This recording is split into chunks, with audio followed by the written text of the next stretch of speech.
Good evening. This is Javier Martin Párraga, Dr. Javier Martin Párraga. I am conducting this interview, sorry, with Mr. Jeff Schoep. Also Mrs. Acacia Dietz is going to be part of the interview in a later time, maybe. As many of you know, Mr. Schoep led the National Socialist Movement, the largest Nazi party in America, for almost a quarter century, before he abandoned this radical organization. He's now helping other people doing the same via an organization he founded called Beyond Barriers. I will give you the hyperlink. I strongly advise you visiting it, It's a very interesting opportunity to talk to him because what he's doing is very, very difficult, I think, and it's very necessary at this time. First of all, I would like to say some words before starting talking, with Mr. Schoep. First of all, I'm not going to question Mr. Schoep or his foundation role as a former Nazi or whether their motivations are positive and genuine at all. I'm going to accept that as a starting point. I think everybody believing when he said he was a Nazi, and now we need to believe him when he says he's not. If you visit the webpage and you have a look at the testimonies and the people who is involved, I think we have all the reasons to believe that he's really fighting against racism. So I'm not going to get into that. I'm going to believe him, and I'm going to thank him for what he's doing. And I think it is important because at the end of the day, not trusting a person who wants to change is a way of prejudices, I think. And I'm convinced that prejudices and fear are connected, and fear and hate are connected. So that's going to be the starting point. Secondly, I would like to say, and this is very important, that Mr. Schoep accepted this interview without being offered or demanding any economic compensation of payment at all, or asking to see any of the questions in advance. I think what is more, he also asked me to get in touch with other members from Beyond Barriers, and they have not drawn any red line or asked to see the questions in advance, as I told you. So I think that's also important at the same time when judging Mr. Schoep's or his organization motivations. I think they are genuine.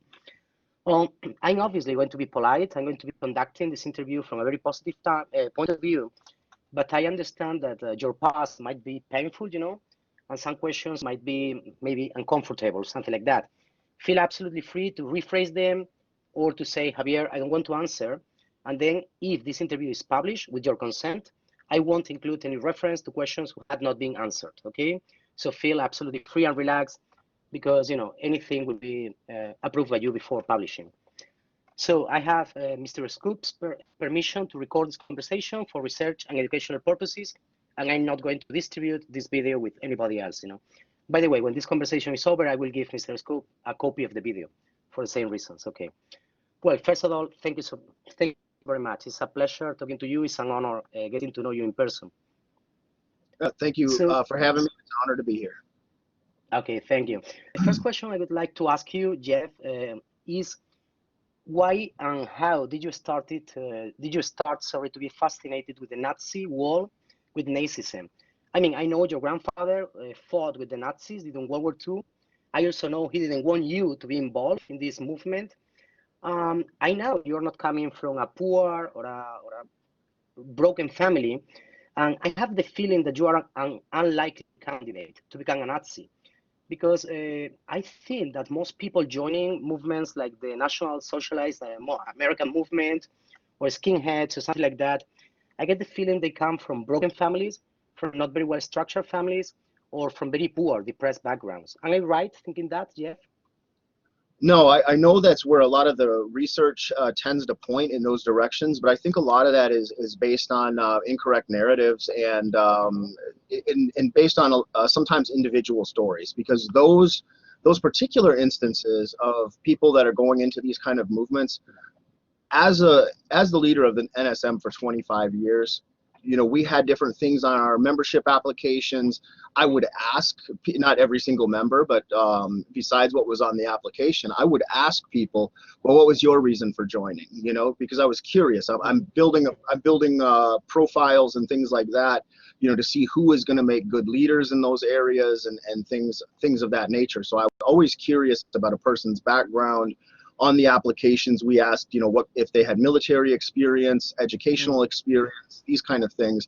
But I think it's a common misconception quite often that people just automatically assume people are from bad homes, they've been abused, or they only have one parent in the home. And of course, you do have those people in these movements, but that's not, I wouldn't say that's the majority. And I would say that it would be very difficult, I think, to point the research in that direction that 50% or more are from those backgrounds. I think if someone was to do the study, and Beyond Barriers is working on some of these things. We are going to be providing research materials, and we have academics that are working behind the scenes providing some of this stuff into the future. And we just started the organization up this year, so we don't have all of it completed, but we are in the beginning stages of putting that together because we have a pretty good long list of formers that have reached out to us, some that are willing to cooperate on studies and things like that, and some that are not, you know. So it's something that we're also interested in finding out those percentages, because really a lot of I don't think there's a lot of data on these type of things. So we're going to be working on providing some of that data into the future and trying to figure those things out, because I personally do not believe that the vast majority of people are coming from broken homes. It just doesn't. I know of those cases, and it's certainly relevant, and it's certainly realistic, and it is a percentage, but I do not think that's one of the main factors in that factorization. But you asked me a couple of questions. What got me started personally, and feel free to interject at any time, because sometimes I can go off on go ahead. on side issues and things like that. But I'm happy to provide whatever help I can and information I can. Well, for me personally, so it was a fascination with my grandfather, my great uncles, my grandmother's brothers also fought. One of them was a general that was captured at Stalingrad. The other one had was blown up in a tank in the Ardennes offensive. So when I was 15, I was 15 years old. I went to Germany and spent the summer with that great uncle. Just because in my family, we were doing like a foreign exchange program, but with family, like a lot of times kids from different schools. So I went to my uncle's for the summer, and then the next year, one of my cousins came and stayed with our family in the United States for the summer. So to kind of experience the cross culture. But I really have to preface that by saying my family did not encourage my activity or did not want me to go in and get involved in this kind of stuff. It was just this fascination from a very young age. Excuse me. From a very young age, I was just fascinated, But so I sought out the movement on my own. So I'm in 4th grade in elementary school, and I'm checking out books from the elementary school library that are based on World War II history and things like that. Some of those books, they had the old library cards in those days in the back of the books. Some of those books hadn't been checked out for 20 years. They're covered in dust. Nobody's reading those. So I was a little, I don't know if strange is the right word, but I was a very curious kid, so I'm searching out this stuff, and in fact, even as a kid, I'm watching, I remember being at my grandparents' house and having some old World War II documentary on the television, and my grandmother walked in, and she said, "Why are you watching that?" This was at maybe sixth grade, very young. And I said, I'm curious about it. I always watch this kind of stuff at home, and maybe I'll see my grandfather, maybe I'll see my grandpa in these videos. She goes, "How would you even know what he looks like if you see him in there? And you better turn that down. He doesn't need to be hearing, war sounds and orders and these kind of things. He doesn't need to hear that. He doesn't want to talk about that stuff." So, so in my mind, as a young man, it was always something that I wanted in the back of my head to talk to him about. And I started getting a little bit more braver as time went on to ask questions. And what I think most people, when I talk about this sort of thing, the first question they ask is, if he was a Nazi party member or things like that, the ideology. For me, the questions I had, none of it ever had to, as a kid, none of it ever had to do with the ideology. and he never discussed the ideology or anything either. It was strictly when I did get information out of him as a young man, it was always battle stories, you know, like, well, in this battle, this happened, and I got sent to the Russian front, and, you know, and this what happened, you know.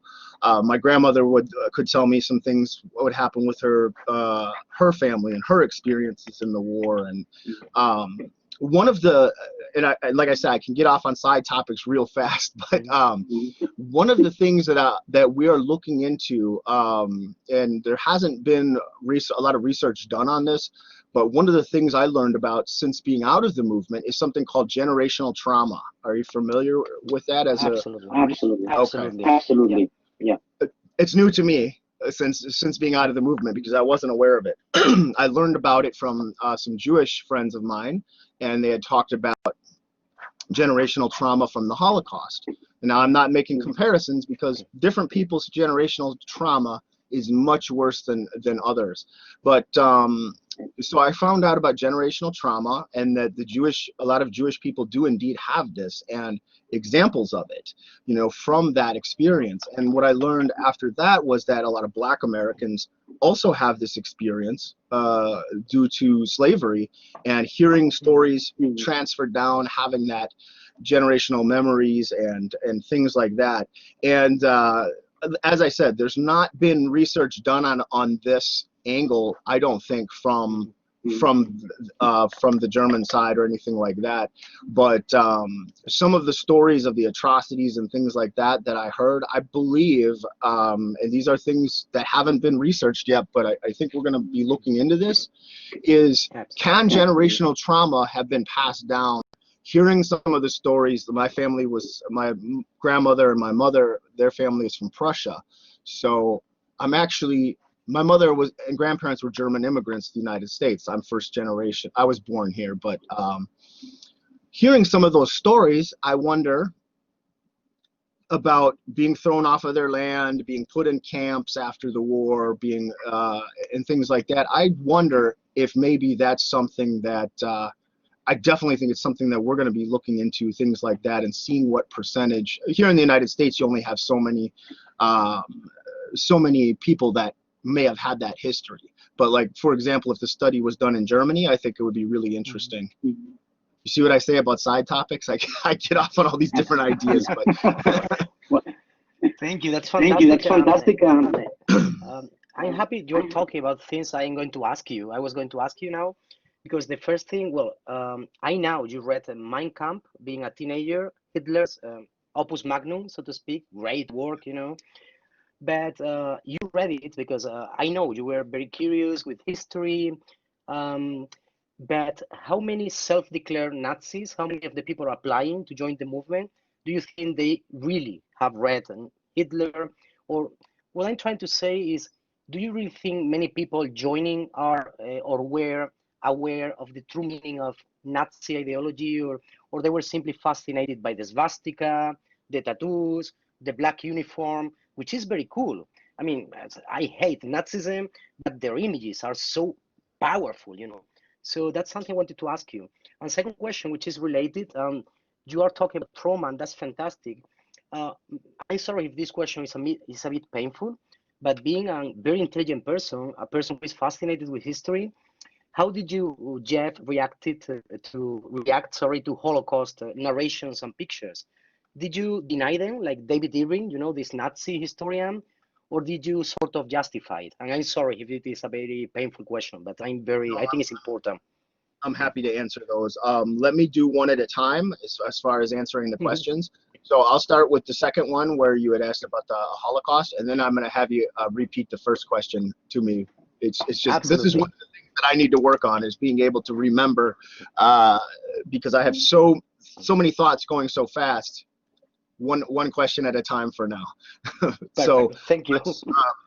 Sorry, but as far as the Holocaust, now you're asking to put myself back at the time that I was in the movement, right? Not current. Yeah. Not now, definitely. Okay. So when I was involved in the movement,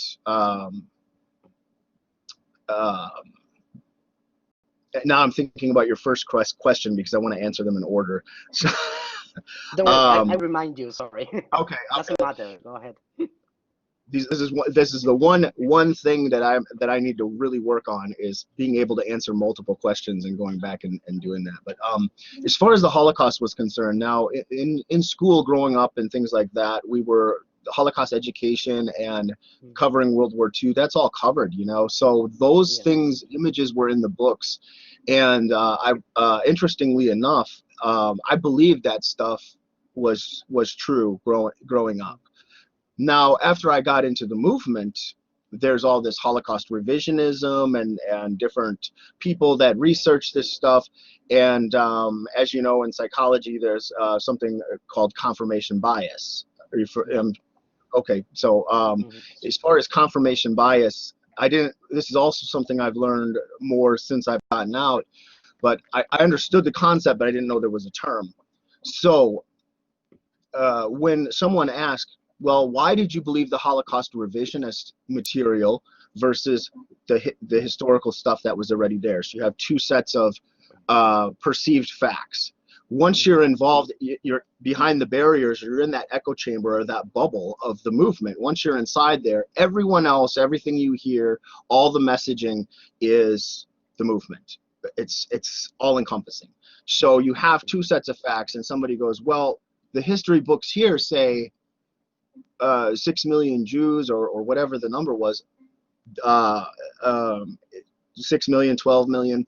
They say these are the facts. These are the history books. Now the revisionists come in and say, no, these are not the facts, and then they pick it apart. And you go, well, why did you select one over the other? Why did you believe the revisionist history? Confirmation bias is the answer.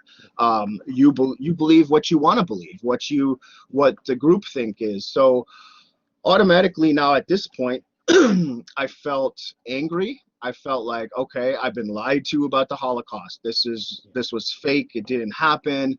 And mind you, at that time. So now and this is pretty common for someone that's going into the movement. So now you're thinking, oh, well, I've been lied to about the Holocaust. What else have I been lied to about? And you're open to all the conspiracy theories, every single one of them, and you're questioning everything, even though, you know, your brain is telling you, well, you learned a different thing growing up, but now all of a sudden you don't believe any of that, and it's changing really, really quickly. So and this is, I think you'll find this interesting too, but another thing, you know, where you're processing, and we're working with different processes and things like that. You're processing things in your mind, why you do what you've done, and looking back over your history and things like that, and you wonder why did I believe that? You know, why did I look into that? And one thing I had said to someone I was working with, I said, you know, I had to have been really closed-minded to see these things, because that's the first thing that makes sense, right? It's like, wow, I was so closed-minded. But this is an interesting concept, and I want you to hear me out on this, because I think it's something that needs to be more studied and more looked into. Is the individual said, no, Jeff, the reason you got into the movement was because you were open-minded, you were curious, you were searching for something. And the first thing out of my mouth was, what the heck are you talking about? That doesn't make any dang sense. And no, listen. And he said, it's because you were searching, you were looking for something outside of the box, so to speak. You were looking for something different, something, and unfortunately, what I found was National Socialism and many other people as well. It could have been something else. It could have been a cult. It could have been extreme communism or something. It could have been any different kind of thing. But for me, it was National Socialism, and I dove into it head first, and I stayed there for 27 years total. But what's interesting about this concept, and this is one of the things we're working at Beyond Barriers, is because the individual often has an open mind in the beginning, they're susceptible to extremism of different kinds. And then once you get caught in it, when you're behind the barriers or in the echo chamber, your mind closes. So that open, curious mind of that young man or woman that's joined in the movement, now all of a sudden they're in the bubble, and boom, the mind is slammed shut. They're not open to anything else anymore. Confirmation bias confirms every racist thought, every Holocaust revisionist thought, any question on anything, and it very quickly becomes that groupthink cult mentality. Getting out, once you're back out, it's like being able to crack the mind back open again.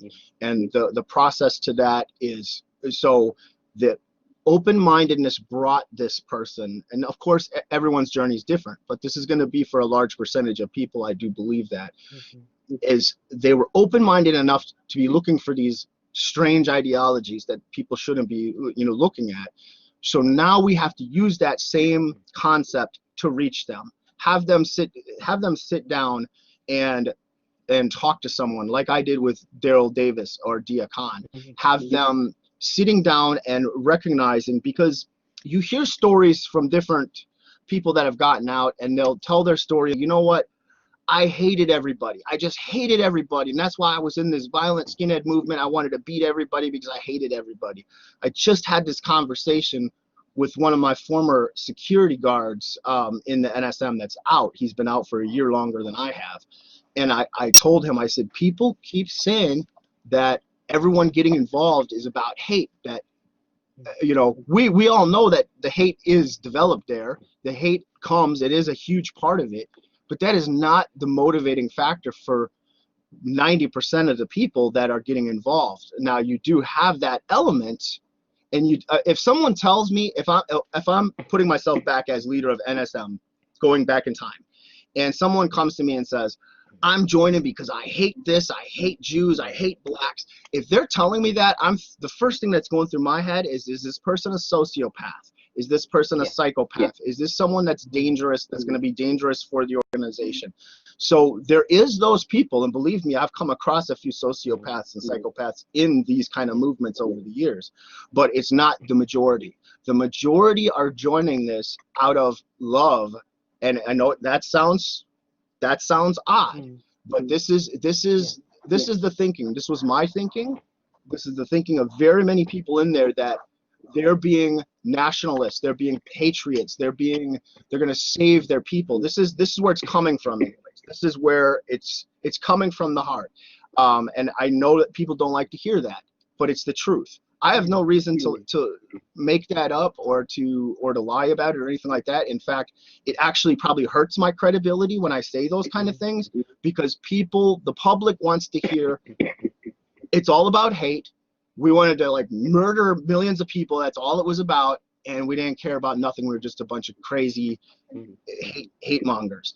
And like I said, hate is developed there, but that is not the motivating factor. What gets people involved in this? If you ask people, if you went and interviewed people from the NSM, from different organizations, and you'd say, well, did you join because you hate people? They'd probably say, I love my people. I love the white race. That's why I'm here. And it's not just propaganda. That's really what they believe. So my associate that I was having this conversation with, he goes, I don't know why that's so hard for people to understand. He says, you and I know, he goes, hate burns fast and hard. He says, if you're all about hate, you're going to burn out fast and hard, and then, causing harm to people and damage to people maybe on the way out, but you're not lasting. If you last a year or two in the movement, if you're all on hate, that's a long time. It's usually, you're not going to go 20 years or anything like that motivated on. So these are the different, and I know I'm going off on different directions here, but these are some of the psychological factors that I think academia needs to understand when trying to reach these people, because that's how that's how Daryl and Dia were able to get through to me. And I was in the movement 27 years. So if that tactic worked on someone like me, I believe, and it's the way we proceed with Beyond Barriers and how we reach people too, is if you can show them, look, these are human beings sitting across from you. They have children too. They were children once. They, hearing those stories, like how Daryl was victimized and something similar with Dia as a child, made me rethink my stance on things, thinking, okay, so I believe I'm fighting for my people and all that, but here's these other wonderful people that I never really thought about or considered before because I couldn't see them. I was behind the barriers. I couldn't see them. I couldn't see their humanity.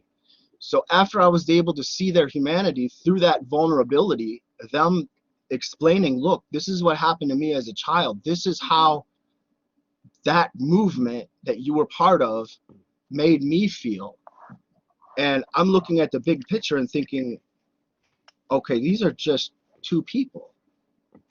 How many other thousands, millions, hundreds of thousands of people have been affected just like them by this ideology? And then all of a sudden it starts getting very real. You're wondering, what have I done? And that's when the brain opens back up. And as long as the person is not a sociopath or a psychopath or has some sort of mental derangement of that sort, every human being, I believe, has that humanity, has that love. And if that curiosity and that love that brought them in the first place into something like this, we can use that to bring them back out. Those are the concept notes. Absolutely. Well, what you're saying is very interesting. I really agree with you because it's very comforting. Yeah, we all want to think in binary terms, black or white, good or evil. I want to think I'm a good person, I'm open-minded, and you were an evil, nasty, ugly monster. But human beings are way more complex. That's why I wanted to talk to you, because I think I agree with you. If we want to fight those ideas, if we want to prevent people from entering those horrible paths, we need to understand the reason. And that was my first question. I mean, I know you read Mein Kampf. I know you studied Nazi movement, but I have the feeling many self-declared Nazis, many people joining, they were not really familiar. They simply wanted, and I think you explained it very clearly, they simply wanted to be even a meaning, a reason to be alive. They wanted to be heroes. They wanted to be important. They wanted to stop being afraid. Maybe they were a little bit angry, because we all are angry at some moments, you know. And it's very interesting what you're saying, because I think we can study things like black or white. I mean, don't get me wrong, but I teach World War II to my students, and I always say what Hitler did was horrible. It cannot be justified. Zero justification. I went to Auschwitz myself. It broke my heart. But Dresden being bombed by the Allies was evil. I'm not justifying, not at all. I would never justify. But it's not 1 or 0. We need to understand the reasons behind hate, and I agree with you. I think that is very, very important. So I think you answered my question. I think you really answered, and you told me, you know, people simply want to express their love, and simply they want to be a reason. They want to be true patriots, and they join a very wrong path. But that's the point. Um, well, I wanted to ask you, Jeff, a question that is very interesting to Did you me. want me to, sorry to interrupt, but that was the other Please. part of your question that I missed about reading the Mein Kampf. And that was a good question. So let me answer that one. Absolutely, please. I read it I know things on the internet said I read it in 4th grade, which is not accurate. I read it at 15 though, 15, 16 in that area. I did read Mein Kampf. But you're right. A lot of the people coming in do not read that. They're not heavily versed in National Socialism at all. They are just looking for, in some cases, it's because someone had a bad experience with someone of another race. Because as I said, you know, we would ask people that are, not every single person, but people that we came into contact with directly, or that I came into contact with, I would always ask them, well, why is it that you joined? So some people would say, well, the NSM's the only group fighting illegal immigration, because we had border patrols and things going on in California and Arizona on the borders. So some joined for that. Other people would say, well, your rallies bring attention to the cause, so I like that aspect of the NSM. Or you're the only ones talking about the drug epidemics, or you're the ones speaking out against black crime, or different things. Different people would join for different reasons. Some because they had a bad experience from someone of another race, whether it was, you know, they were at a bus stop and a Mexican guy happened to rob them. And this is how the movement's mentality and people wrapped up in extremism think is, now I was robbed by a Mexican, so they must all be bad. And all the lots of people do this sort of thing, like this happened, so all white people are like this, or this happened, so all Asian people are like. It's really erroneous and ridiculous to think. It's once again, it's painting people with this broad brush, where, oh well, they're all like this, or everything fits inside a box. And as you know, especially as a researcher, there's way more nuances and directions for this kind of thought. But to answer your question, I think it was a good one. I don't believe most people read Mein Kampf that are involved in this stuff. I really don't. Thank you, Jeff. This question is also connected. I know that you run a music business company or something like that related to extreme music. And I think it's very important because I think many people enter either Nazi movements or anarchism or Antifa or something because of radical music. How important is not only music, but cool clothing or uniforms and tattoos, the importance of image, you know, because one more time, those images are so powerful, and the feeling of being part of something, you know, being part of a big family, identity. To what extent, sorry, paraphernalia, so to speak, music and tattoos, and it's a really important part of. And to what extent it was. To what extent, sorry, is it important to use those elements to recruit people? Because I know you were very good recruiting people. I mean, you speak very well, you're very intelligent, you never looked like a monster or like an angry person or like a, you know, like a sociopath, you know, because listening to you, even when you were a Nazi, you spoke in a very relaxed manner and you were very convincing. As a way, I mean, you didn't convince me, your previous self wouldn't convince me, but I understand you would be able to convince people. But summing up, the importance of music, tattoos, identity, etc. It's extremely important. No, it's a great question. It was extremely important because the music, we saw the music could be utilized as a propaganda tool. So you have, for example, the label that I was, the record label I was running, we had music from just about every country in the world, even places you wouldn't expect there to be skinhead bands or things like that. There was bands from Chile, Argentina, Brazil, every country in Europe and Eastern and Western, through every single one of those countries, and even trying to think, but from everywhere, from literally everywhere. So in different languages and things like that. So that was important. We also, in the NSM, we developed 2 video games that were first-person shooters, Zog's Really? Nightmare 1 and 2. Those were incredibly violent. Those were just really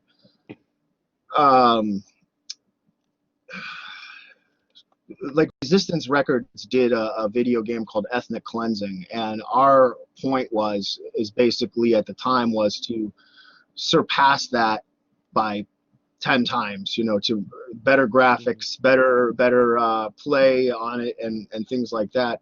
So we've got video I'm putting myself back in that time frame. So we're releasing video games, we're releasing music, we're trading music with labels all over the world.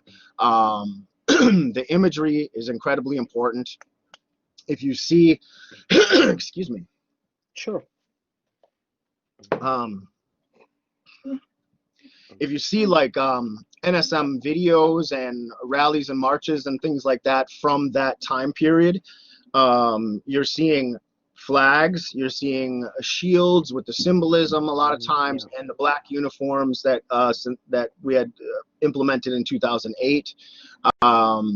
So a lot of it was optics in that sense, where you wanted to look powerful, you wanted to look so that is definitely a big appealing thing to a lot of people coming in, is a family-like environment, much like a cult. When I was in the movement and people would say it's like a cult, I never saw it. Not for 1 second. I couldn't see it. You know, I was different girls I was dating, one after another. They weren't from the movement. They were just regular girls. And so, you want to come and see me speak this weekend? I bring them along to something. And one after another, they said, Jeff, this movement is like a cult. You're like the cult leader. This is like a cult. And I kept saying, stop saying that. Why are you saying that? It's not true. It's not accurate. I'm thinking in my head, there's something wrong with every girl I'm dating, just about, you know. I can't see it. I can't see it in myself that there's this problem, but they're telling me one after another, this is a cult. I mean, that should have been a wake-up call, right? But it wasn't. When you're behind in that bubble, you don't see it, and behind the barriers. So I'm hearing it, and I wasn't able to process that until actually getting out and disengaging. You know, so when you get out, you have to be disengaged before there can be any sort of de-radicalization. It doesn't work the other way. You can't de-radicalize. Typically, it can, but it's not. Typically, it's much better to disengage before de-radicalizing, because then you're away from that group. But yes, it's very appealing. The symbolism, the draw of that. One thing that our organization, my former organization, did, and a lot of other groups did, is patches. You know, you had to be involved 6 months before being patched, and every group had different stipulations on it. Some groups you just get it. Other groups you have to wait a year or two. It just depended on the organization. But typically that was something that, you know, you had to earn the patch. You weren't just going to be wearing our patch around. You could wear the t-shirts and things like that, but you weren't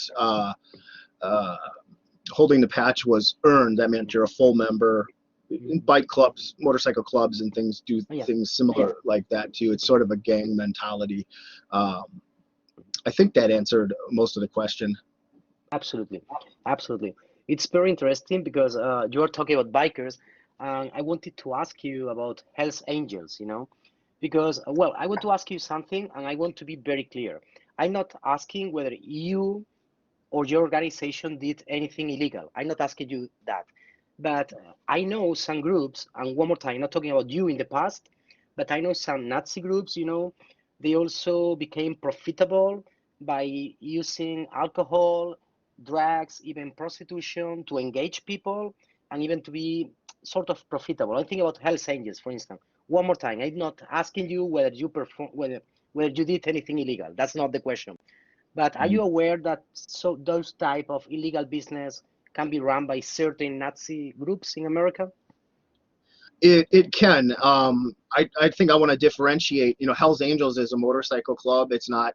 I wouldn't say it's a white power organization, or it doesn't. Well, but fall. some of their symbols, they wear the swastika very often. Some of them, I don't know. I mean, They some of do. them They do. at least. And a lot of the bike clubs do, but some of them will even have people that are not white as members. So more of in the bike clubs, they You're do right. use the symbolisms, but they would. A lot of them would be hard pressed to tell you anything about National Socialism. They're not political. They're using those symbols to shock and to again, because they're powerful symbols.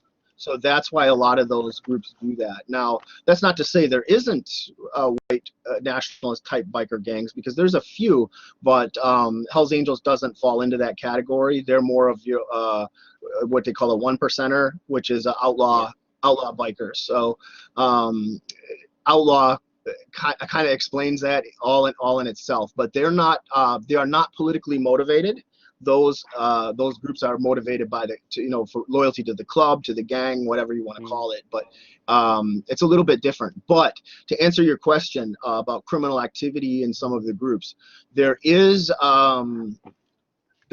evidence of that, and there is a lot. I mean, there's quite a bit of evidence of that in certain groups. Certain groups, absolutely not. The organization that I was part of, if we found people engaging in drugs, now alcoholism was big. I mean, there was a lot of problems with alcohol amongst group members, and in some of the organizations, there's drug issues, but typically anyone using drug, I remember being at a number of things, and I can say this now because it doesn't matter, but where if we found people using drugs at an event or something like that, if they were doing it at their home, we didn't know about it, that's one thing. But if you're showing up at a rally or something and we smell drugs coming out of somebody's room or something like that at a hotel, they're getting beat up. I mean, I engaged in things like that myself. You know, we didn't allow it. It was very strict. Towards the end, now the laws changed in the United States a little bit as far as like marijuana. For example, here in Michigan, you can have it. In California, Colorado, some of the different states, it's legal. So we started relaxing restrictions on things like that, but we still didn't want them showing up at a rally high or, you know, with drugs or things like that. So that was loosening up a little bit. But earlier on, I mean, absolutely not with the drugs. But other groups are different. If you look at prison gangs, like Aryan Brotherhood is one, Aryan Circle, some of those type of groups, they're involved in criminal activity on the inside. And when their guys get out, a lot of times they're still involved in criminal activity on the outside. They're known for that. They're not particular. Again, it does go. They are white nationalist, or actually white power based, but I don't even know if based is the right word. They are white power type guys, but their motivation is more criminal than it is political. You're not going to hear about an Aryan Brotherhood guy necessarily. They may never attend political events, rallies, or anything political. They're strictly what's good for the gang. It might be stealing air conditioners out of somebody's window, or stealing cars, or dealing drugs. It's completely different. So again, we're talking about this broad brush. Nobody fits, I shouldn't say nobody. Certain groups fit into that category of criminality, and other ones stay away from it. For NSM, and I can answer it. I really am transparent with how I speak about my experiences, you know. So because you know we're all trying to solve these things together. So I want to help in any way possible. But for the NSM, we knew we were being monitored by the FBI, by different organizations and things like that. And I say monitored, like they were spying on us or watching us. If we would have been involved in any really big criminal activity, it would have been the end for the group. And that's why it was always, how do we protect the group? If someone, if a member does something really bad, really, like if they're out and they got pulled over for drunk driving, you wouldn't get thrown out necessarily for that. But if you were out drug dealing, or you killed somebody, or you know, got in some major trouble, you automatically were thrown out of the organization because it was a major crime, and that would look bad on the organization. It wasn't that there was this deep empathy of like, oh no, you know, he shouldn't have done that bad thing. I mean, of course there's that. Everyone has that to a degree, but the real motivating factor was that will make our group look bad. Okay. And you know, and that's sad, but that's how it was. I understand. Yeah, that's a question. You're answering my next question in a way, because I wanted to ask you how dangerous a Nazi party is in America, because James Stern, to whom you passed the association, the movement, and that's a very complex topic, I know. He said, "I'm not afraid of Nazis because all the evil things they could do, they did then, sorry, during World War II. But my own experience here in Spain is skinheads are pretty dangerous." That's the question that I want to ask you is, are skinheads part of the Nazi movement in America? Well, they are Nazis. Are they part of the NSM, or they are different, or because they are very violent, I think, or as far as I know, they are violent, and they are very radical, very verbal.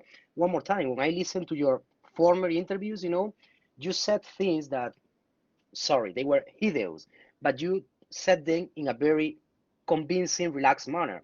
And then skinheads are all the time fucking niggers, fucking faggots, fucking, excuse my language. So skinheads, do you see what I'm trying to say, Jeff? Yes. No, I do understand. And the skinhead culture now, it's definitely on the decrease. It's going. It is decreasing because of that overt, the tattoos, the obvious. A lot of these guys. I mean, I came up through the skinhead culture. We sold skinhead music, you know, all this kind of stuff. So I was a skinhead when I was younger, and I would always say things like, well, yes, I'm a skinhead. I don't take offense at that if someone was saying it back when I was younger, but I'm a National Socialist first. So and again, there's different nuances here with the skinhead movement, because some of them were politically motivated, and we had skinheads in the NSM. We always did.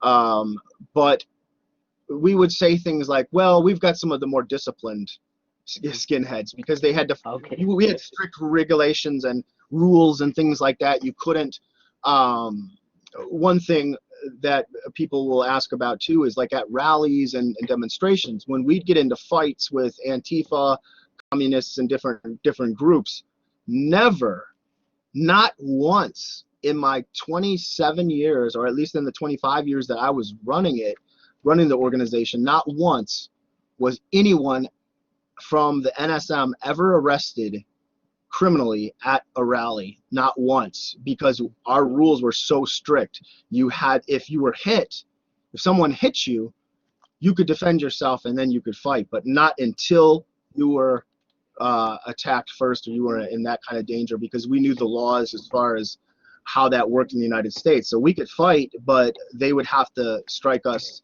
first. So typically whenever there was news stories, it would always be Antifa members getting arrested, because they would attack the police, they would try to attack us, and the police would arrest them. So that always worked in our favor, and I was very strict on that. But typically, back to your question on the skinhead movement, it is a pretty violent subculture. I know we can go in different directions here, because there's also anti-racist skinheads called sharks. I know. Yes. So there's that, and then there's non-political ones that just are into music and not even necessarily communist on the left, and not necessarily National Socialist on the and white power people on the right, but just regular guys that are into the subculture. So you have that too. So there's different sections of the skinhead movement, and then some are heavily just into the music. In tongue-in-cheek, we would call them music skins. They didn't like that. It's not something you'd call out to their face. You're going to get in a fight. But behind closed doors, we'd say, oh, all those guys do is go to concerts. All they do is they'll travel all over the country to go to concerts. And then those guys would call people in the NSM, well, you guys are Hollywood Nazis because you're just out there going on television. And so there's a lot of, you would think from the outside looking in, people would think this is a big movement and all these people like each other and work together because they all believe in hate or Nazism or these different things. But the reality of it is these groups are very, even when there's a lot of similarities in different things, they still don't like each other, whether it's over religion. There was a lot of infighting, and it could be, it was really bad with the Ku Klux Klan even, where someone would split, I don't like so-and-so because they took so-and-so's girlfriend, so I'm going to start a new Klan group tomorrow, and it might be two people. So. Yeah. Oh, thank you. Thank you so much. Very interesting. It's like you are reading my mind, because I was going to talk about Ku Klux Klan now, because it's fascinating to me how Ku Klux Klan and the Nazi movement could get along okay, because the Ku Klux Klan is supposed to be the invisible empire. They are violent, and they are happy being violent, and they are very verbal, because I think Nazis are like wolves disguised like something more enjoyable.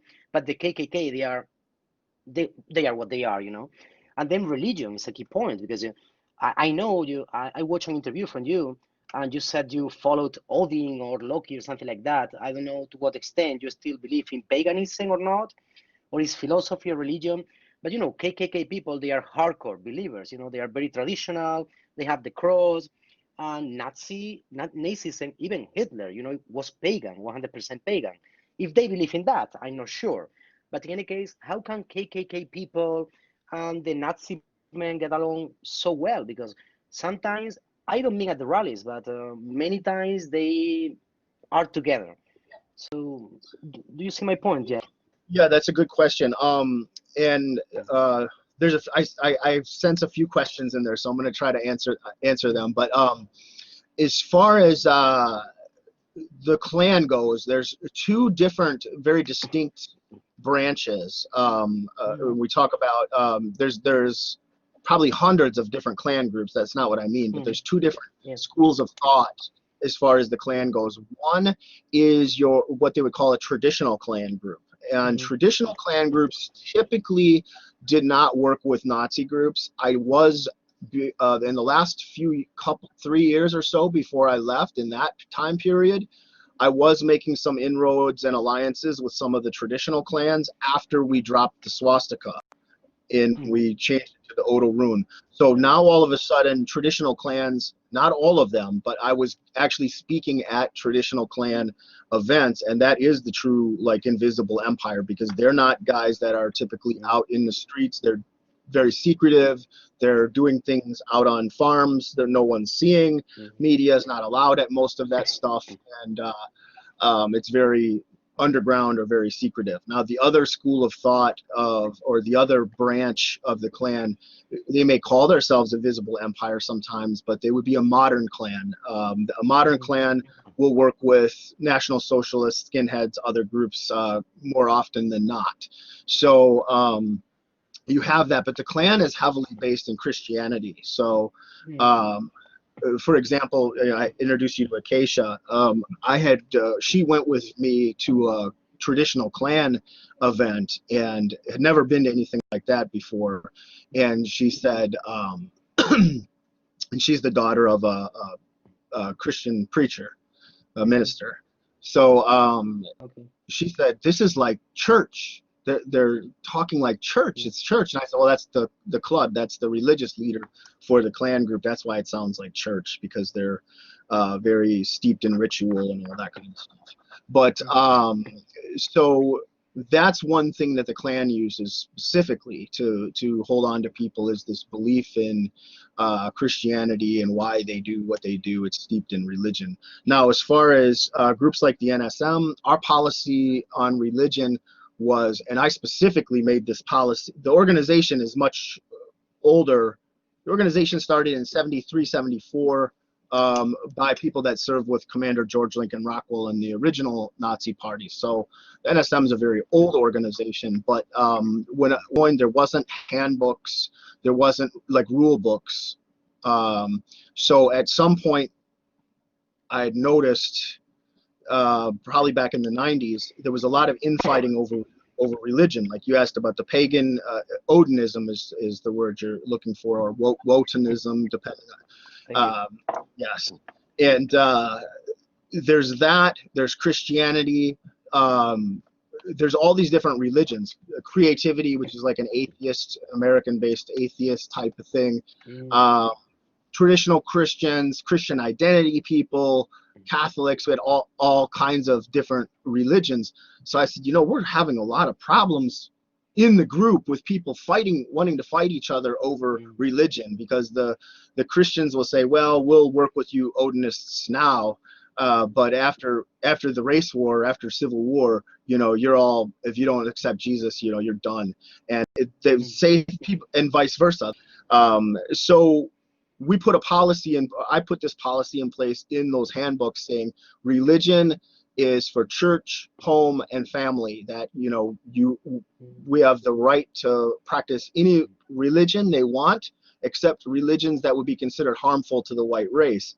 And then people ask, well, which religion's harmful to the white race? Well, of course, Judaism is the only one that we would had a problem with. So we had people that were Muslim, we had people that were Buddhists.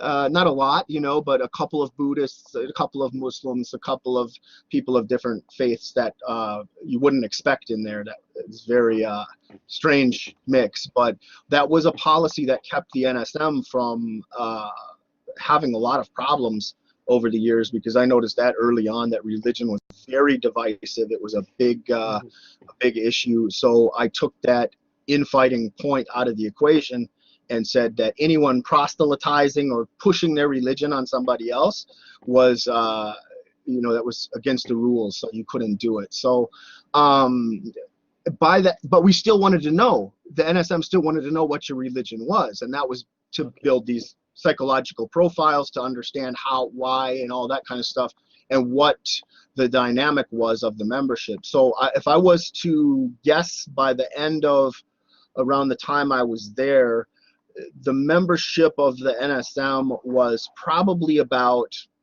let's say, 40-45% Christian, 40-45% pagan, and the rest of 10-20% other atheists and other minor religions, or no religion at all. Some people would just not post anything, but about half Odinist, half Christian for that particular organization.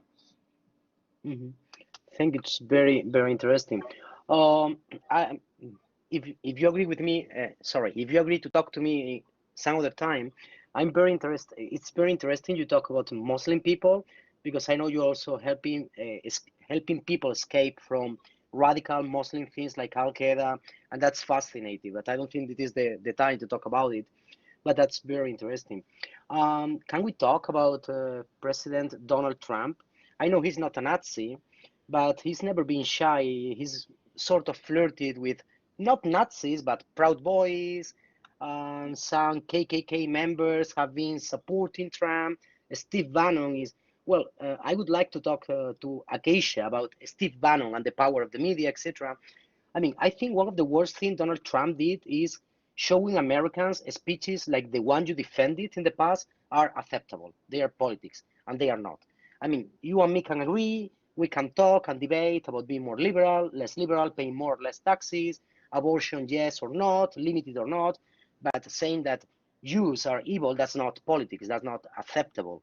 And Proud Boys supporting Trump, what they say is not acceptable, period. I'm very open-minded and I'm very respectful, but I don't respect people not respecting people. You know what I mean?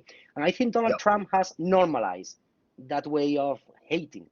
Do you agree with me, or if you don't mind answering? I mean, I'm going to be very careful how I answer that question, hmm because I do understand it. I absolutely understand what you're saying, but one of the things how I can best answer this is with Beyond Barriers is we don't have to, but it's our policy to be nonpartisan in the political process. I know it's really important, because one of the things that so many people asked when they were getting out and reaching out to us is, when you become a former, when you leave the movement, or they're saying, like, if I leave the movement, do I have to become Antifa? Do I have to become a communist? Do I have to become an anarchist? Are you a communist, Jeff? Are you an anarchist? And my first reaction is, ooh, why are they asking me these questions? yeah, And it upset me. But then you have to draw it back and remember, you know what?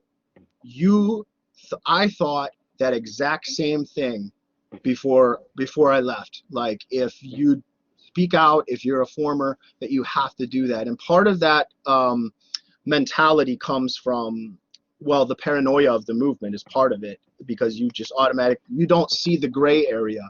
Everything is black and white in society. It's like, okay, I'm either in the movement or I'm against the movement, and being against the movement means you're a communist, which isn't accurate. Like, there's this great big area in the middle where most of us are, but they don't see that. So I had to remind myself when I'm talking with these guys and ladies, you thought that way too, Jeff. So don't be upset. Don't take offense by it, because they're not trying to offend you. They really seriously want to know. They really don't understand that. So, and part of that is because there is a small percentage, or there is a number of formers that do flip from one side to the other. So, they were a Nazi. Now they're out promoting Antifa and, defund the police and throwing Molotov cocktails at police departments and things like that. So in the movement, you're watching these things, you're monitoring this stuff. So what these guys are doing, what the other formers are doing, at least what they're posting on social media, because the movement watches that. So when they see, well, so-and-so is a former over here and they're endorsing this Antifa stuff or this far left stuff, maybe that means if I leave, I have to do that too. And I couldn't tell you, like, it was literally every single person that was reaching out at first asking those questions. So I've been pretty vocal about it, saying, like, listen, you don't have to do that. Most of us are here in the middle. You don't have to. If you choose to go further left, fine, but stay legal. Don't do the bad stuff.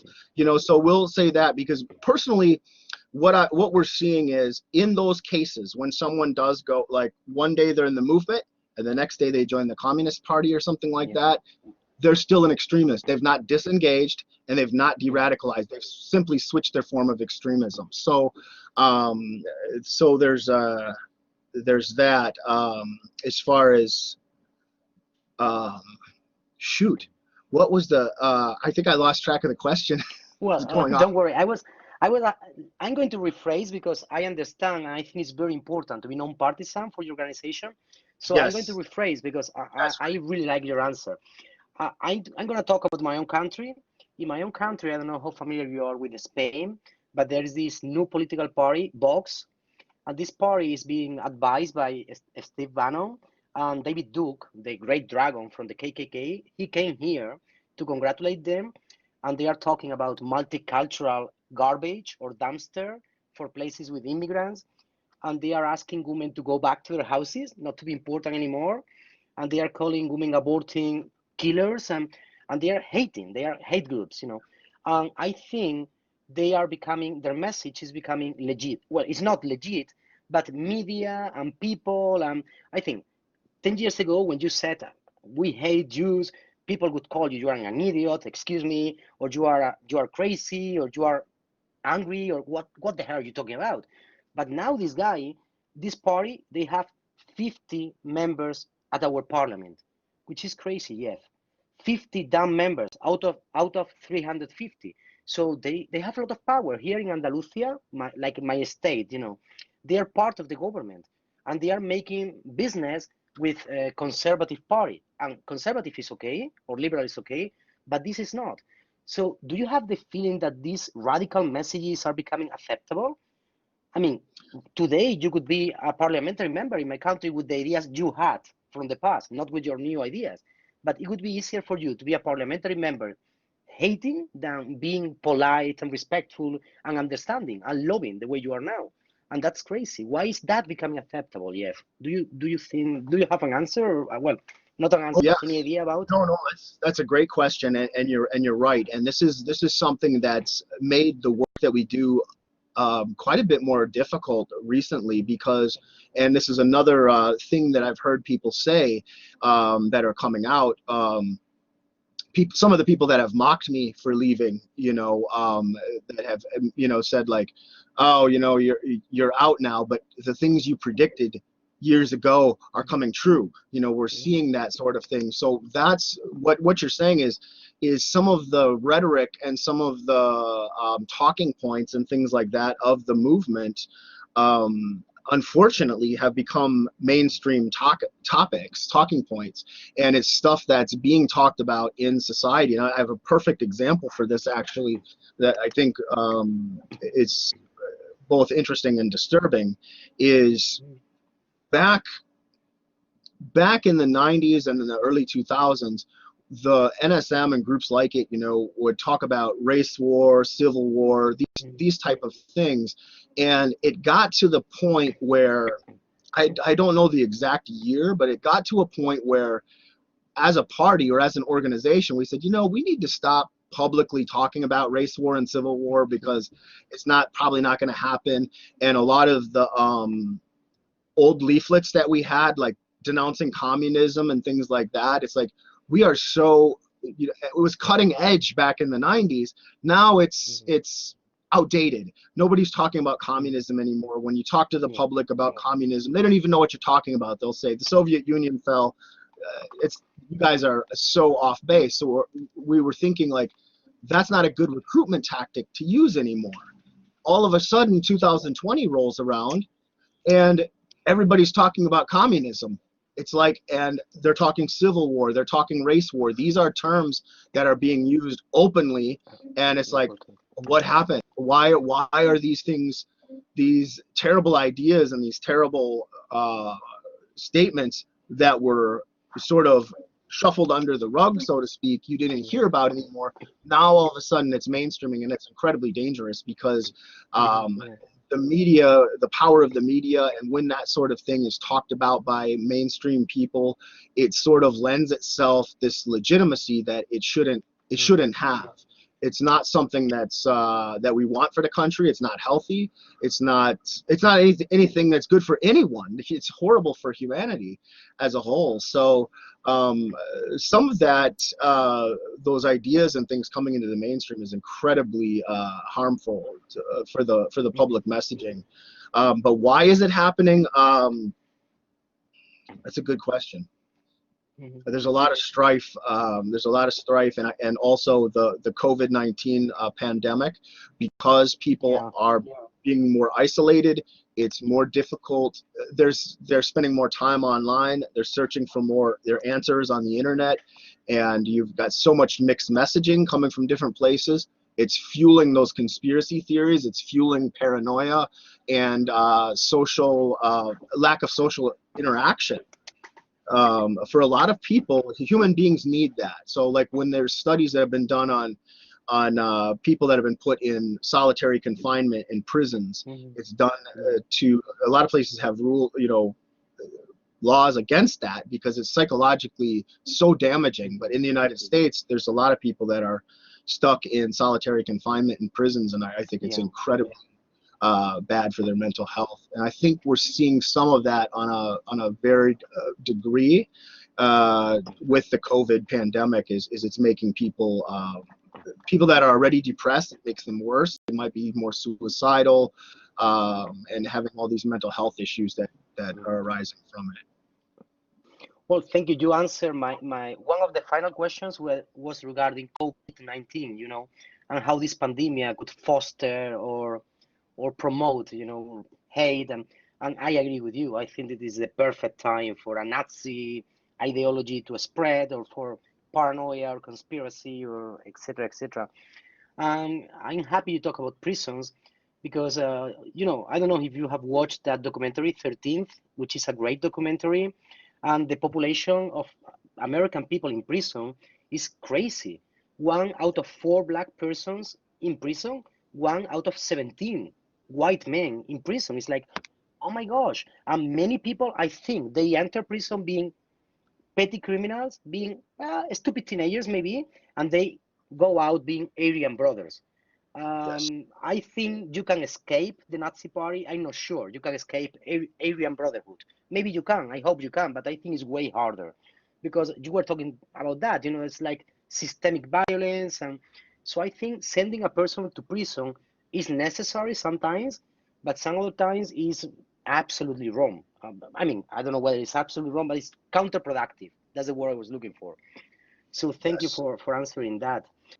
I mean, it requires a lot of courage to abandon 25 years, well, 27 years of your life. You abandon your business, you abandon everything, your contacts, your absolutely there's a lot of courage, an absolute lot of courage.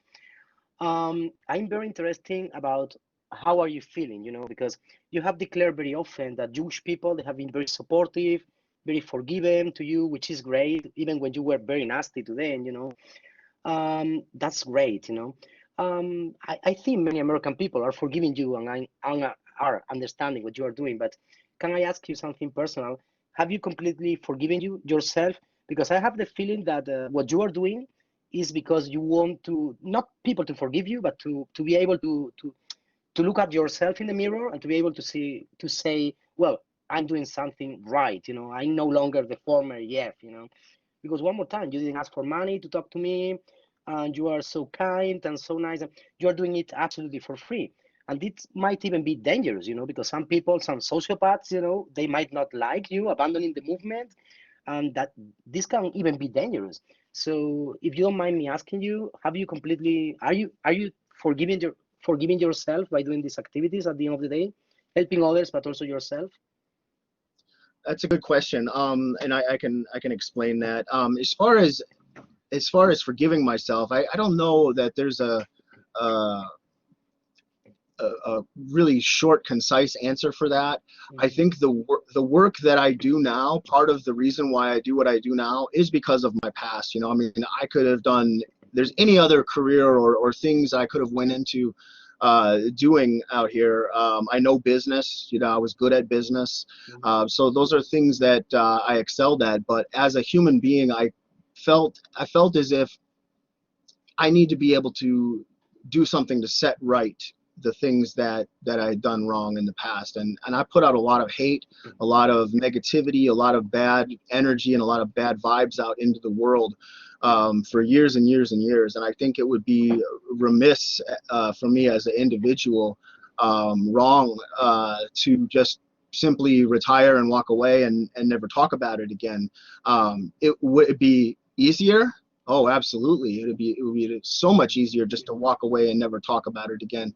But I feel like I have a responsibility to set things right. And one of the things that I was really good at in my past was propaganda and recruiting people to the cause of National Socialism, unfortunately. So that was my mission. And and having a mission for me is an important thing, but I had the wrong mission before, so I was not being inclusive. I was became very narrow-minded in the sense of only thinking about, in my mind, I kept saying, well, I'm thinking about my country, I'm thinking about my race, my people, and I'm doing a good thing. But really, it's not. It was causing this divisiveness and this division in the country, and hate. And we all have seen where hate can lead. It's led people to, do horrible things to other human beings: church shootings, synagogue shootings, mosque shootings, you name it. I mean, there's so many negative things that have been done by people adhering to this ideology, and when you're part of it, you don't really realize that that ideology is affecting people in such a way, and it is fear-based. Fear is an incredibly big motivating factor. You don't recognize it when you're there. To this day, I don't like the word fear, because I always say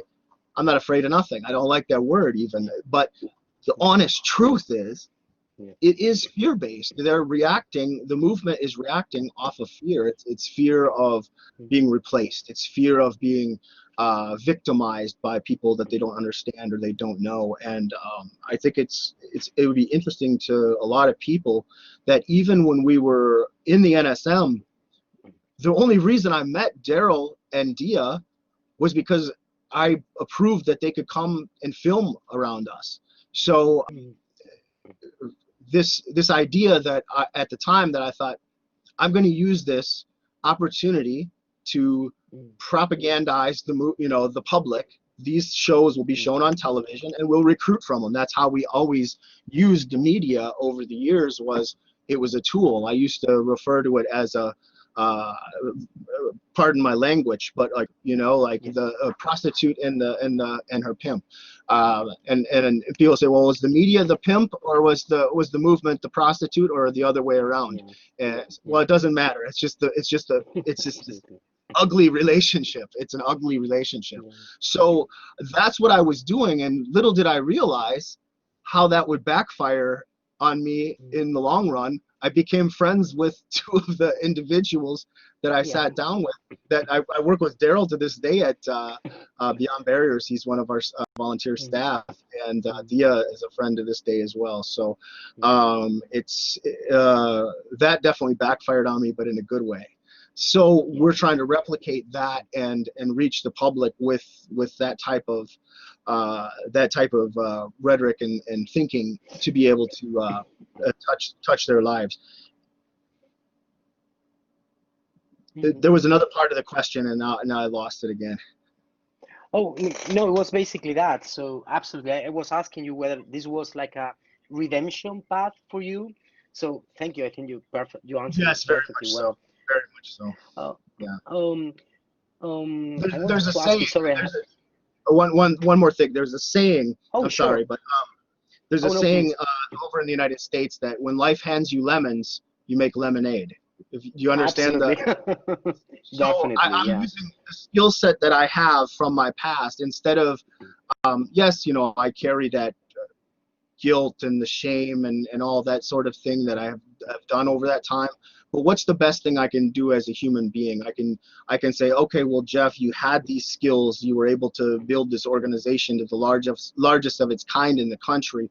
What's the best thing you can do? Well, I could go run to downtown Detroit and go get a job running a business, and that'd be a lot easier than revisit all of this stuff, all of this horrible memories and things like that. But for me, it's my way of being able to give back, and it's a skill set that I do have. So what better thing to do for my country as someone that does love my country and thought I was doing something good, to actually be doing something good and giving back and doing something that's going to heal the country, not rip it apart.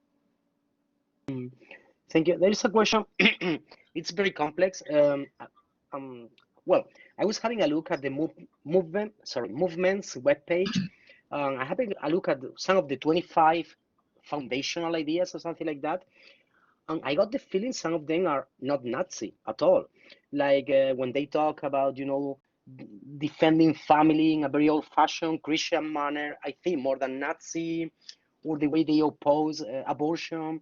I mean, abortion during Hitler's Third Reich, as you know, was not very easy, but was legal, And I don't think abortion is at the center of Nazi ideology at all. I get the feeling that the movement now, I don't know when you were the commander, is trying to become appealing to radical people, but not so much Nazi. It's not only, I guess, dropping the swastika, but almost dropping everything in order to be appealing to white power people. Am I right or not? I know it's a complex question, but no, it's a really good question. Those points, the 25 points, were revised in the last couple of years that before I left. So those are those changed with the symbol changes or after the symbol changes. Those were more additions and changes.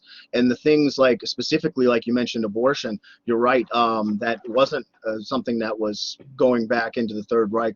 The new 25 points that are currently on there, if they're still the same ones, when I left, I'm not sure, I haven't looked in a while, but if they're the same, that was to appeal to American issues, things that are important to people over here now, not modeled after the original. The 25 points that we had used for years and years and years were almost identical to the German 25 points of the NSDAP.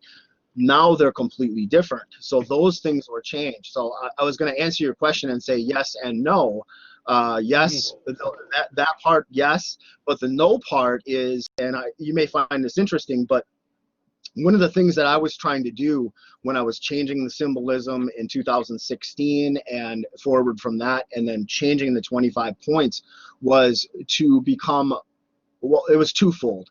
Part of it was I was already de-radicalizing in that sense while I was there, because I'd met some of these individuals and living here in Detroit in a very culturally diverse environment. Whites are the minority here, so I really met lots of people. So as I was in the movement, and that's why I say it's not typically, this is not how it works. Usually you disengage and then de-radicalize. In my case, I was de-radicalizing and I didn't even realize it was happening. So I'm toning down the image of the NSM. I'm changing the symbols. I'm changing a lot of the rhetoric and trying to make it look more, more like a mainstream party at that time. And part of it was to be more appealing to the public, and part of it was because I was de-radicalizing it at the time and I didn't even realize it. So my personal beliefs were starting to reflect upon the positions and ways that the organization was going. And one more interesting thing, over the years, groups that monitored groups like the NSM, whenever we had some kind of drama or inter-party fighting or some sort of public display where a major state leader or regional leader would leave or something, groups monitoring us would say things like, the NSM is hemorrhaging members, they're losing all these members.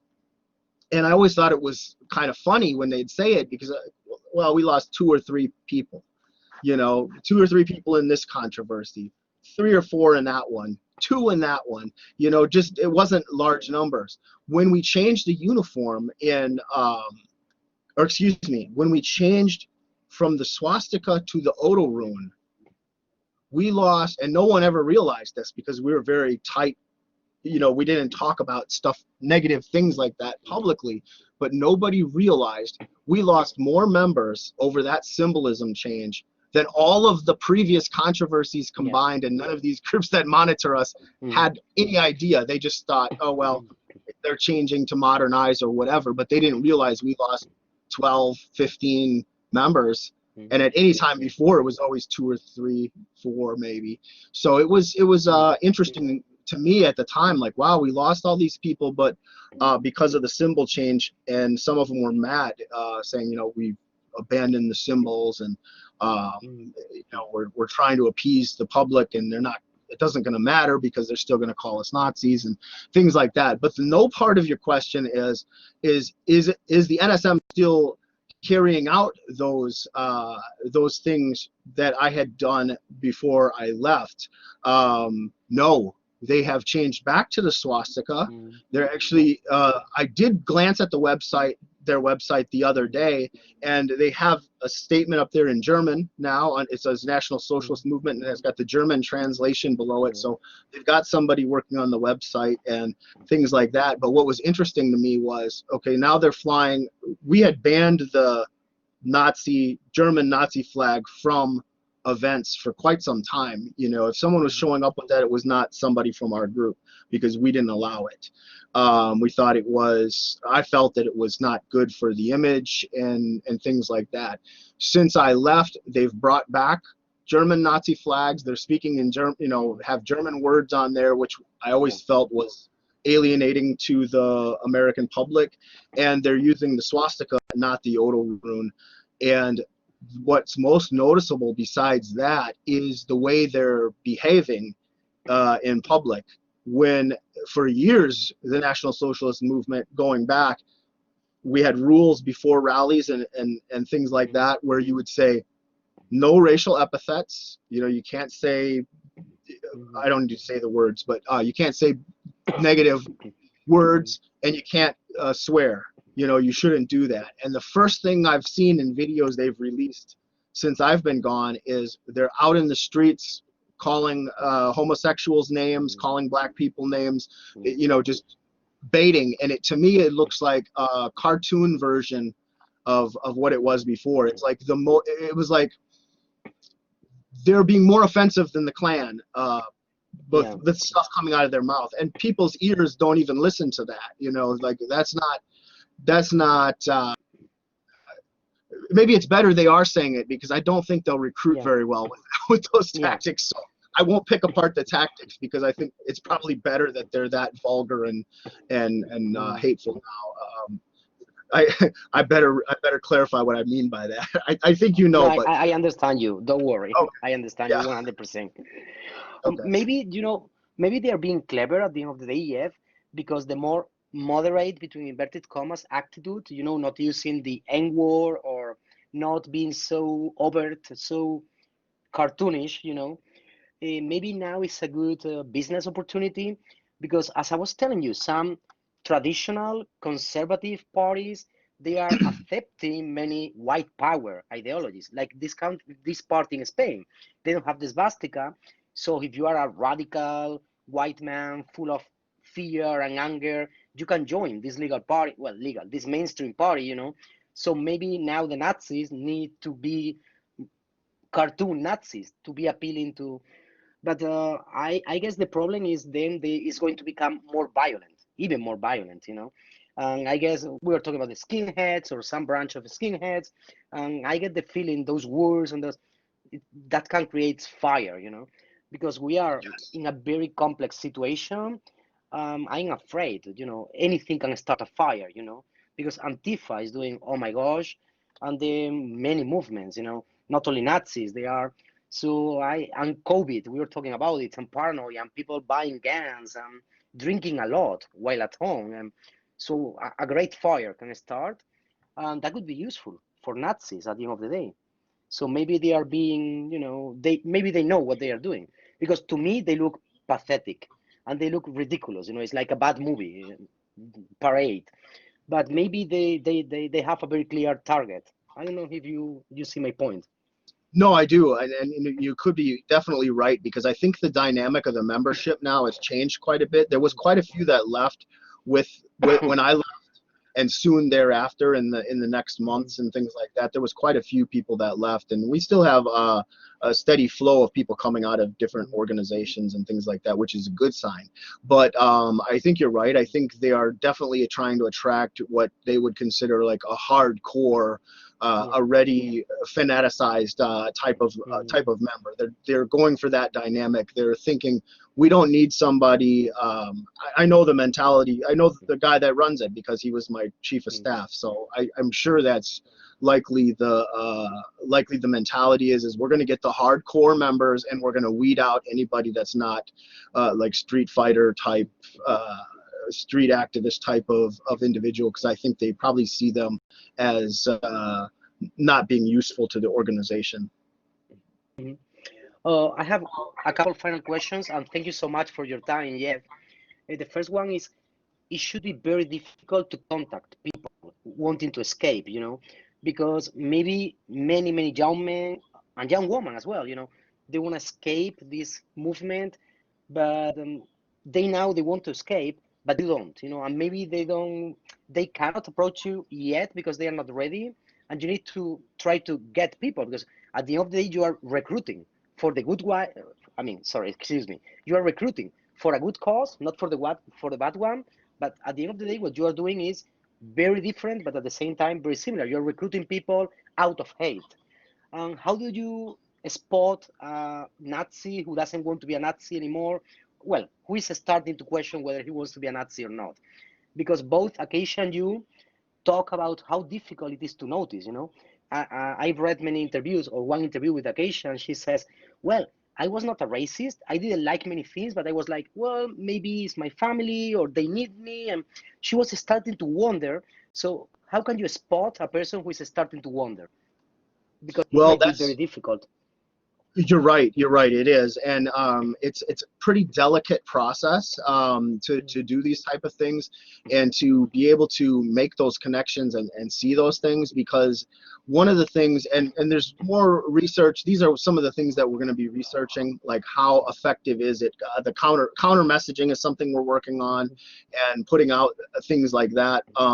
If you just go in, from our experience, what we know so far, and we don't have all the data for this yet, but that's in the works. But if you just reaching out to somebody that's in, for example, if when I was in, because I can speak from my own experience and from some of the people I work with, but if someone would have come to me and just said, Jeff, you're wrong. This is about hate. I don't like what you're doing, it's evil, or they try to fight you, or whatever it is, instantly I'm going to get defensive. Anytime, for example, when the authorities would come and knock on my door and try to ask questions or things like that, it would make me angry. So I would be like, okay, well, you're going to question me about, leaflets being thrown out across town. Guess what? Now there's going to be 10 times more leaflets across town. That's how my outlook was. And that's pretty typical, where a lot of times people think they're going to intimidate somebody that's involved, and that's going to help them out, or telling them they're wrong. It doesn't work. Even though they are wrong, they are truly wrong. They don't see that. They won't see that. So it's a very delicate process. And that's why, like, one of the things we're working on is they have to, first of all, they have to be ready.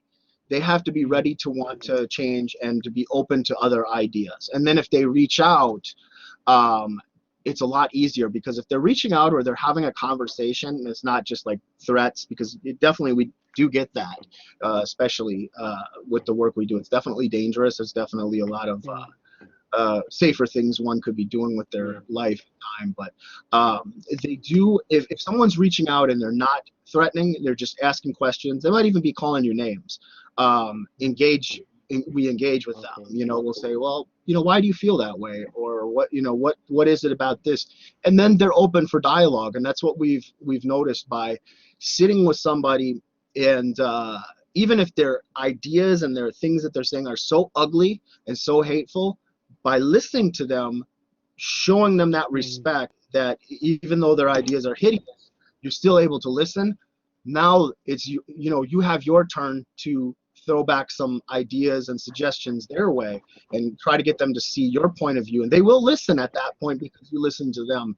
And of course, this doesn't work 100% of the time, but it's the best tactic that we've found to date, is trying to start those conversations, get them to look at things a different way, just like Daryl and Dia did with me.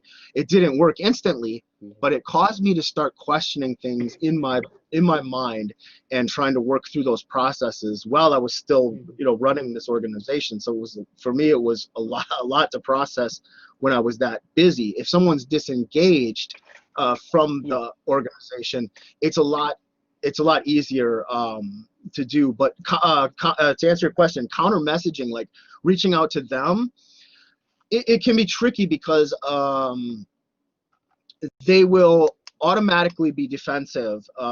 They have to psychologically, the way I'm trying to explain it is, psychologically they have to believe that it's their own, they've come to these conclusions on their own. It's not because you told them or anything like that, because they won't accept that. It's not about you. You don't want to force an idea into their head. You want to open up their mind so they see it for themselves and go, oh my gosh, you know what? And then the window is open, the door is open. You can walk through it and help walk them out. So I think the counter messaging campaigns for people to use the messages like, for example, on our podcast, the Beyond Barriers podcast, we had Asma Jama on the last week, and she's a Muslim woman that was a victim of a hate crime. And now she's a victim's advocate and things like that. So sometimes those stories, like, look, this is how hate has damaged this person. This is how it has affected their life. And then they start thinking, well, that person has a mom and a dad and children at home, and how that has damaged them. I think tapping into that humanity, or that human love and caring, is, as strange as that may sound. You're talking about, you've got to reach the Nazis with love. The average person, when they hear that, they go, what in the heck is he talking about? Honestly, that's the way to do it. That's how you have to get in through that door. It's not an easy process. So I think by the counter messaging that we're putting out, the more people can see that stuff, like if Facebook will run videos of it, or Twitter, if there can be commercials on the television or cable news, different things like that, or on YouTube when they're watching, say they're watching searching out World War II videos or something, like I was as a kid, have a commercial pop up on there that is talking about a victim of a hate crime or something like what we're doing. Talk to that, and then they go, maybe this isn't so cool, even though the uniforms and flags and all that, it makes me look strong and all that, but you know what, look at what it did to this family.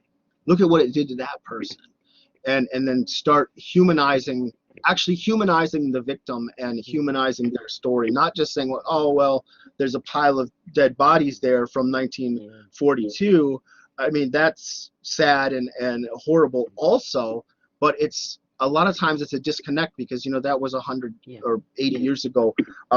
If you can put somebody on that's alive right now, that's why Holocaust survivors' stories are so powerful, and there's so few of them left now. But this type of thing, and storying, hearing someone's story is, especially when the mind can visualize it and you can picture, wow, that's what happened. Story that situation, or like what happened to Daryl Davis, where they're throwing rocks at him at 7 years old. No one, unless you're a sociopath or a psychopath, no normal human being can hear a story like that and go, you know what, that's okay to do that to a child. And so I think those stories, especially when you remove the adult context out of it and you put it back in the child context, because a lot of these people have families, they've got kids at home and things like that. So if they can visualize that, like, that could have been my son, that could have been my daughter. Absolutely. Boom, you're opening their mind and showing them that, and that's so much more powerful than anything else, I think, in my opinion. Well, it's very interesting. Thank you. I 100% agree with you. I think we don't talk to each other, we don't listen. And that's a problem, because I've always thought it's impossible for you to be a racist if you know a Jew or a black person. Daryl, sorry, becoming your friend, that black person saying, talk to me, Nazi, or it's great, when you were a Nazi and this man saying, I want to listen to you. I mean, you were saying horrible things. And it was like, well, talk to me. It's great. I remember Bowling for Columbine, documentary by Michael Moore, Marilyn Manson. I don't like his music, but he was great. No one talked to those crazy, scary teens who killed their partners.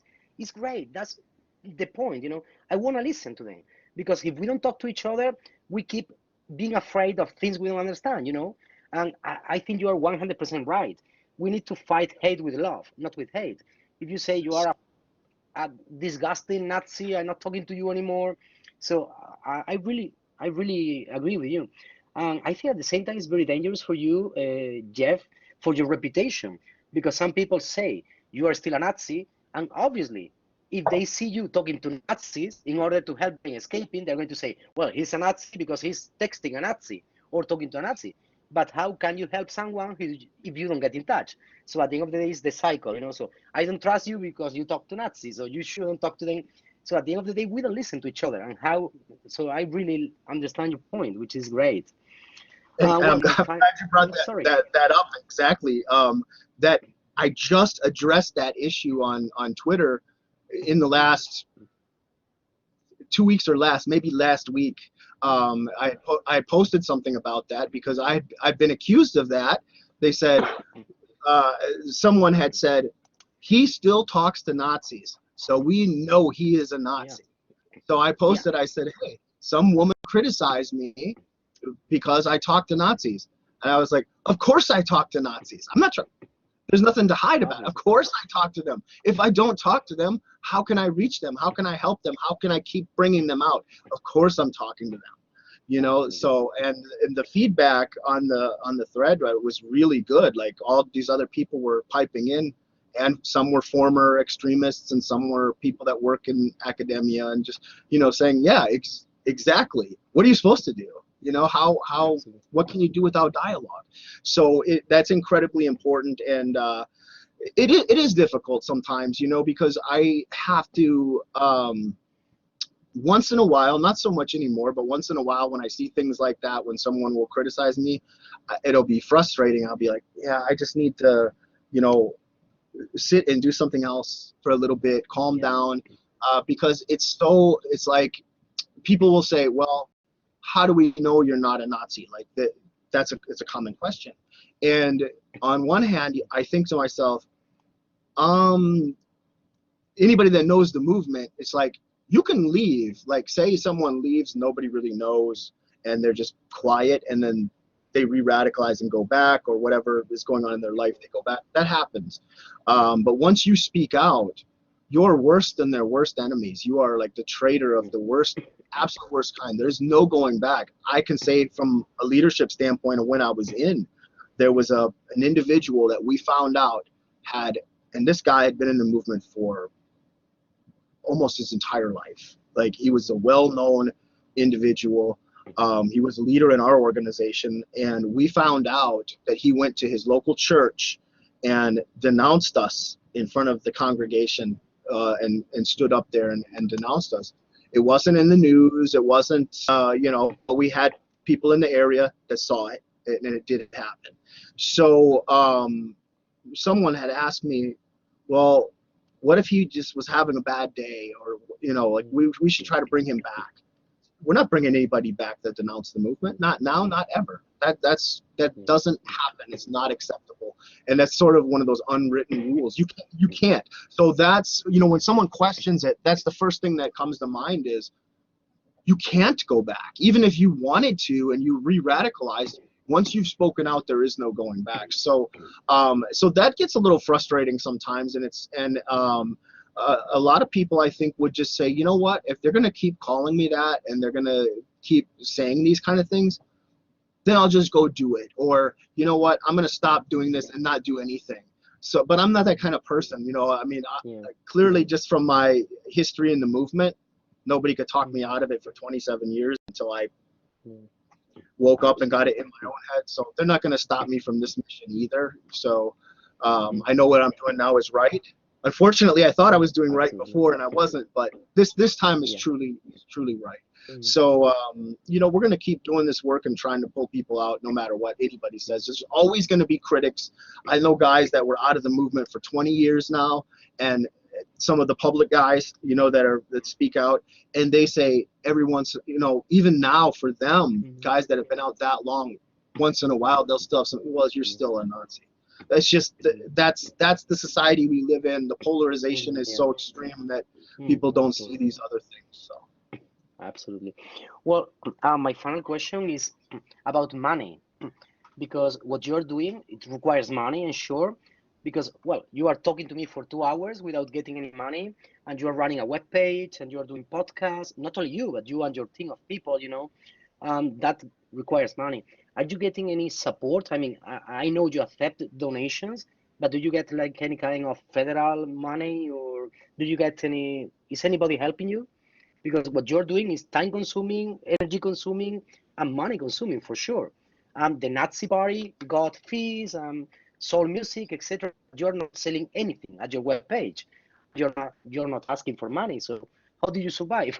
If you don't mind me asking. It's a good question. Well, the federal government here is starting to allocate funds for programs and for groups and things like this. So we haven't applied for, you have to apply for grants and things like that. But as far as that goes, we've been doing it with very, very little. I do some consulting. I do extremism consulting and things like that. So I have made, it's kind of a touchy subject to really even talk about, because there's a lot of people that believe that even though you're right. I mean, this is an incredible amount of time that we spend on these projects. I mean, there's some days I'm doing this stuff 12 hours a day, and working with different people, and we've taken money out of our own pockets. We've it's not we're not very good at raising money. At least we haven't been so far, but we do have, we're hoping to have people work on grants and things like that, especially for the research and things that we're doing, that we're getting into now.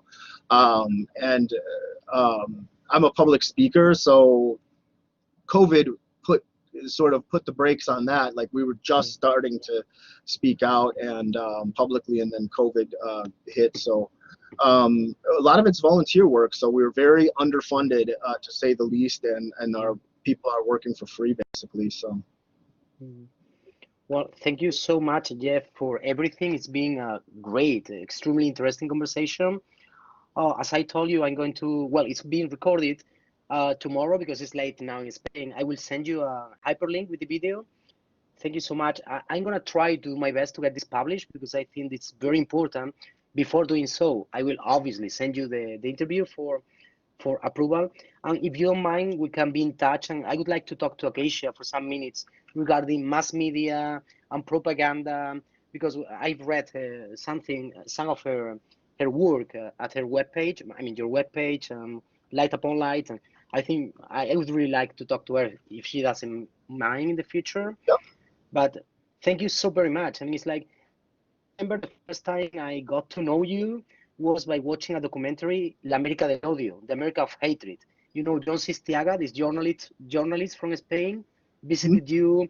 And I'm going to be honest, when I watched that, I was like, oh my gosh, this guy is ridiculous, This guy thinks, I mean, it's like you were like this guys in that uniform. And I was like, oh my gosh. But at the same time, I thought, he's very dangerous. Then talking to you, you are, I mean, it's so different. It's like, you are a human being. I think, and I'm sorry if this is offensive, you were not a human being. You were like a cartoon.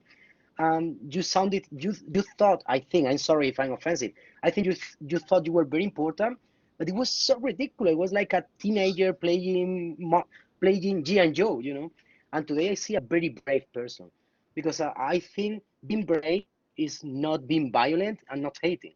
It's being humble and saying, oh my gosh, I made a mistake and I really want to. I think that is, and it's great. That's why I want to share this with my students and with people, because there is a way out. And I think it's, thank you so much.